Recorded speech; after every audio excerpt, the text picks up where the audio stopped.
Hello, I am Herman Aguinis from George Washington University, and I am delighted to deliver this two-part keynote presentation for the Academy of Management Specialized Conference in Mexico.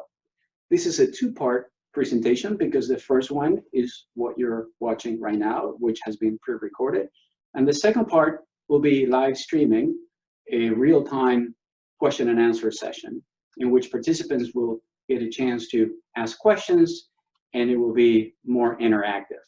I very much look forward to that. Before I start, I wanted to say that these are truly unprecedented times, and my thoughts and prayers are with all of those who have been affected by this pandemic. This is a true tragedy. It is also unprecedented in the sense that you turn on the TV and you see scientists talking about research. You listen to the radio or turn on your computer and you watch politicians talk about research, presenting models, graphs, data, policymakers debating which model is more credible, which model is more trustworthy, what decisions should they make based on the data the scientists are presenting. Research credibility has never been more important than now.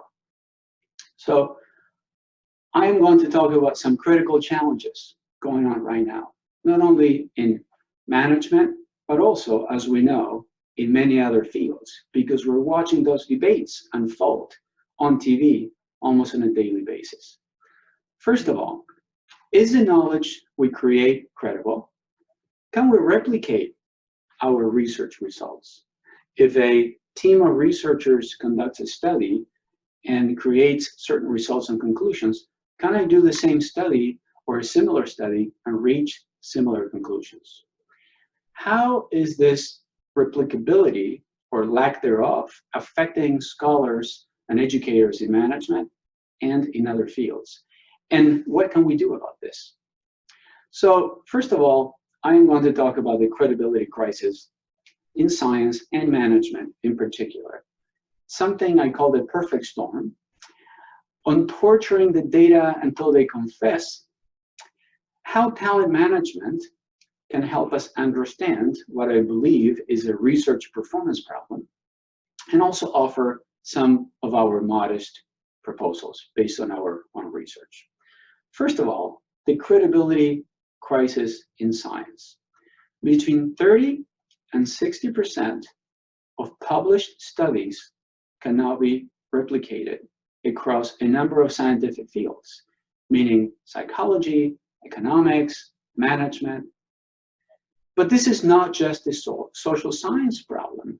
As we see unfolding on TV almost on a daily basis, questions about which model is correct, which model is more trustworthy about the COVID-19, and which predictions are accurate, how were things measured, and if a different team of researchers analyzes the same data, will they come up with the same conclusion as the original team of researchers?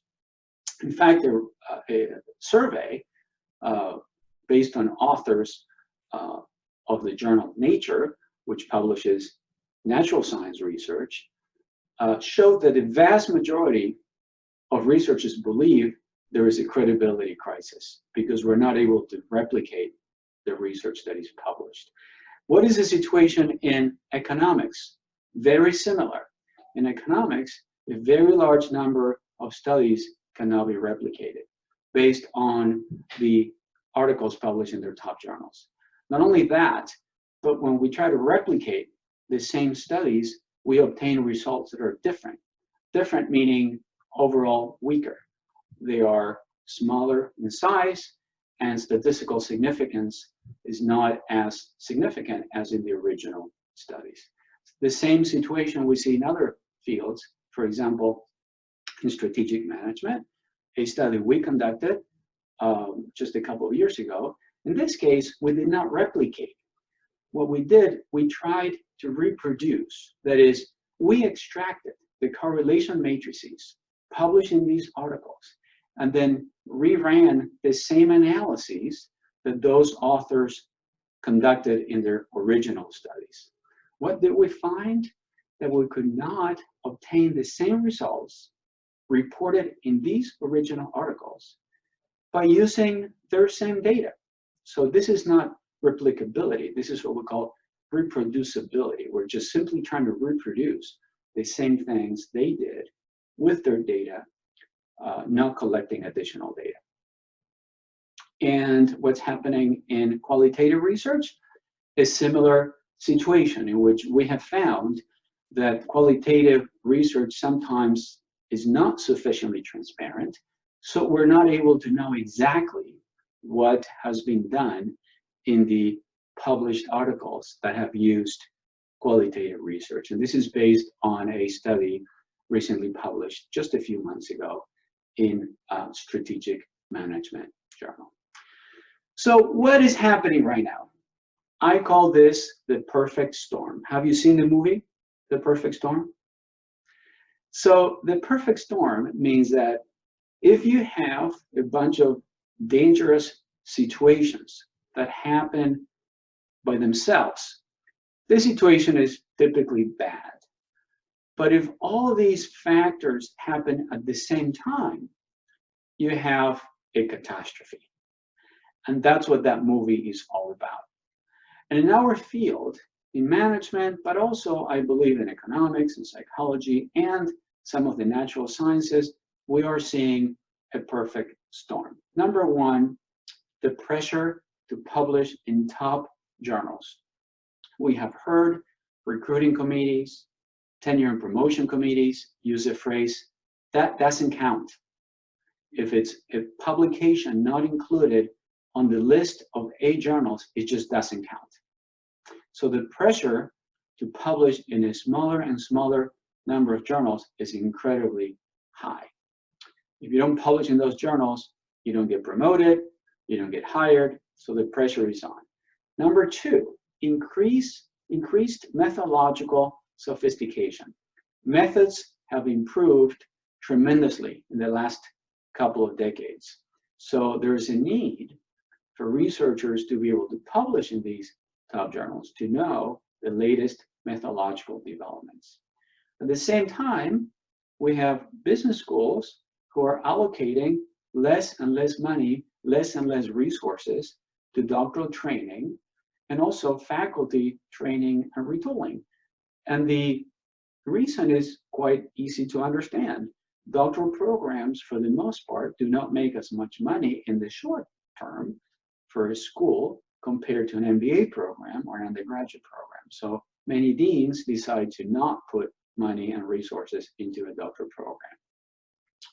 And overall, many professors are asked to be what I call Da Vinci academics. Da Vinci was a strategist. He knew about engineering. He was an inventor. He was a chemist. He was a physicist.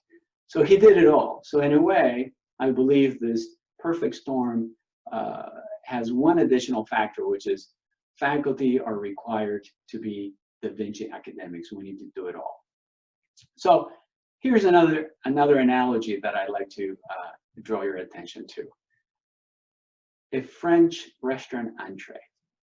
A couple of years ago, my wife and I went to a fantastic restaurant in Chicago at the Academic Management Conference.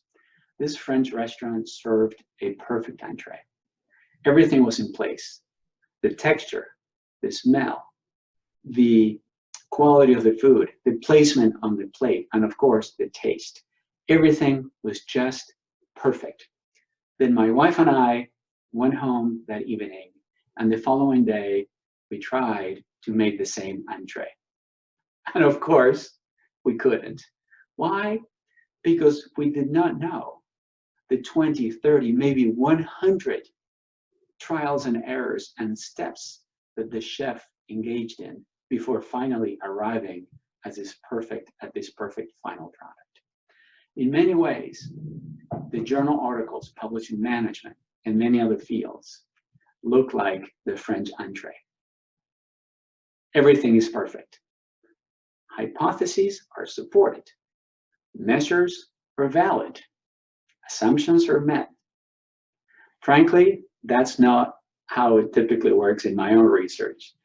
But when you read articles published in our top journals, they do look like the perfect product, like the perfect French restaurant entree.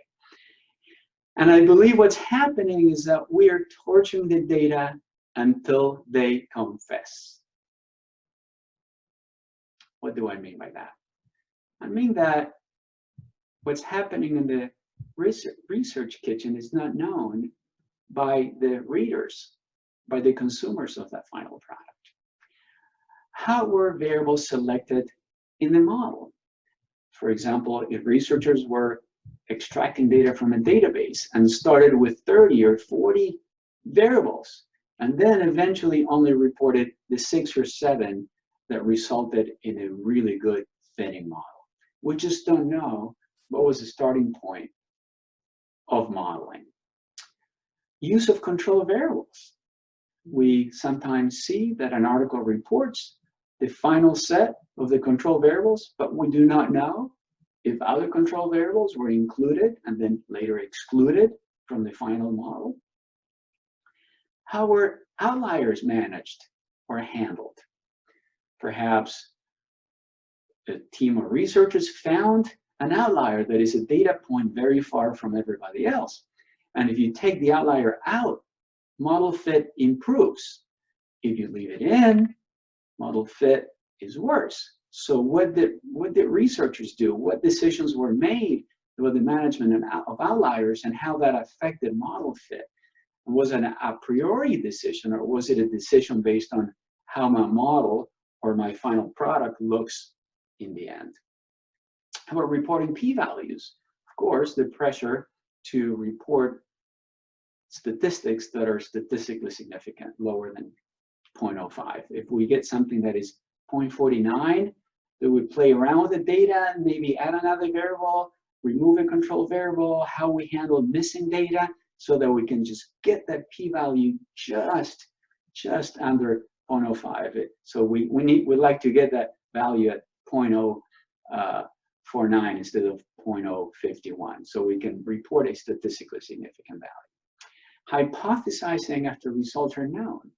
We may find that a hypothesis is not supported, but then we look around and look at the correlation matrix and run some analysis and find that we do find some relationships, and then retroactively write a whole section in the introduction of the paper providing a rationale for this hypothesis, which was not really a hypothesis, it was an empirical finding after the fact.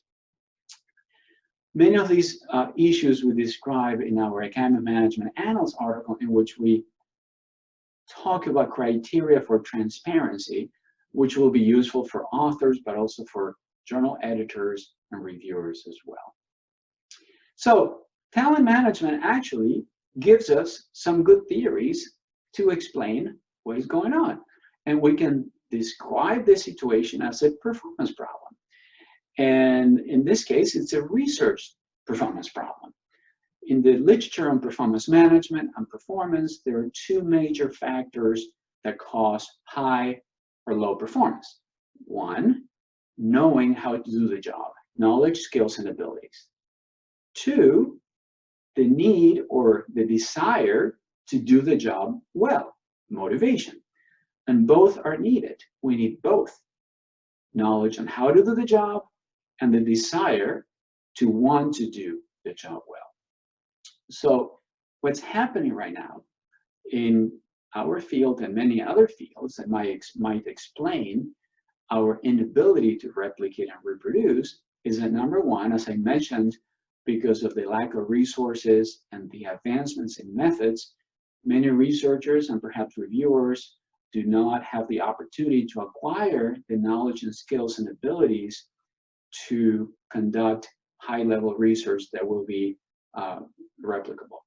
On the other hand, researchers may know how to do that, but the motivation to the motivation to manage outliers and use control variables to get results are significant is so powerful that even if one knows how to use the methods appropriately, there's a very strong motivation to engage in certain practices, what we call questionable research practices, to be able to publish our papers in the top journals and obtain the desired rewards. So that is what we're facing right now, a research performance problem. Where on the one hand, we have reduced training for doctoral students, methodology also being outsourced from business schools to other schools, and a bunch of factors that go against the acquisition of KSAs. And we also have the motivation to publish in these A journals only. So what are some of our modest proposals?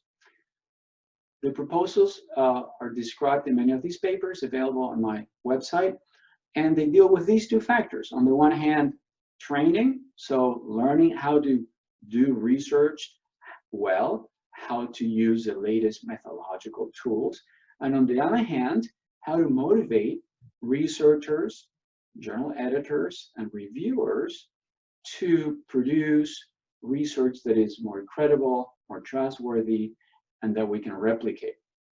And many of these articles deal with both of those issues, the KSA angle and the motivation angle. The 2019 article in SMJ is about 12 transparency criteria specifically for qualitative research, which is an area in which the conversation on replication and replicability and credibility hasn't really taken place yet.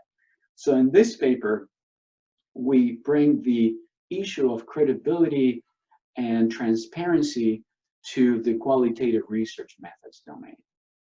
The Aguinis, Cummings, Romney and Cummings 2020 Academic Management Perspectives paper discusses this pressure to publish in A journals and what are the positive and the negative consequences of that, and what can we do with the issue that the motivation to publish in A journals is so strong that it's driving a lot of the behaviors that leads to research that cannot be replicated, reproduced, and therefore could not be so credible or trustworthy.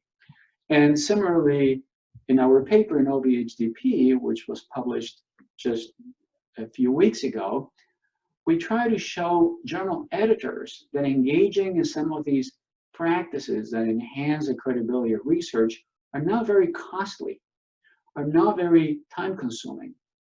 For example, one of the 10 solutions we offer is to provide the possibility that instead of submitting the full paper to a journal to be evaluated for possible publication, researchers can submit a proposal or a registered report or a pre-registered report, which is essentially what we do with doctoral dissertations. A doctoral dissertation does not include the results of the research. It includes the theory, the methods, the measures, what data will be collected, and how the data will be analyzed without reporting the results or what the results mean. And then that research proposal is accepted or not based on the merit of its quality, regardless of what the results are. So we're proposing that one way of increasing credibility and trustworthiness and decreasing the pressure to engage in questionable research practices is for journals to have a track where papers can be submitted in a proposal manner as opposed to a full manner. I described the academic management annals article on transparency, and we also have several other papers published in JIBS, JAP, Journal of Business Venturing, the one in Personnel Psychology in 2016 describes best practices in the use of control variables. Many of these papers include checklists and things that authors can do, things that reviewers can do as they review, evaluate a paper, for example, that used control variables. And most of these papers have questions such as, did the paper do this? Did the paper do that? And you can not only use that to make a decision in terms of whether the paper should be accepted or not, but more importantly, in terms of giving authors developmental feedback on how they can improve their papers and their research. Same thing with the paper in organizational research methods on outliers from 2013. We have a graph in which we show a sequence of steps that researchers can go through as they make decisions on whether they have an outlier or not, what kind of outlier they have, and how to handle the outlier, and how to report how the outlier has been handled. So, talent management research and theories are very useful because as we watch TV and we hear scientists debating the credibility of different models about the pandemic, and politicians trying to make decisions, and policymakers trying to make decisions about which model is more credible, we have to understand that everything starts with transparency. And that issue of transparency and trustworthiness is definitely affecting management as well. And in fact, it could be one of the reasons why there's such a gap between science and practice in management, meaning that there's a lot of research produced in management, but many managers do not use the research that we produce. In closing, the articles that I just described are available on my website, and I very much look forward to the live streaming presentation in which we will be able to interact real time and discuss many of these issues. Thank you very much, and I look forward to it.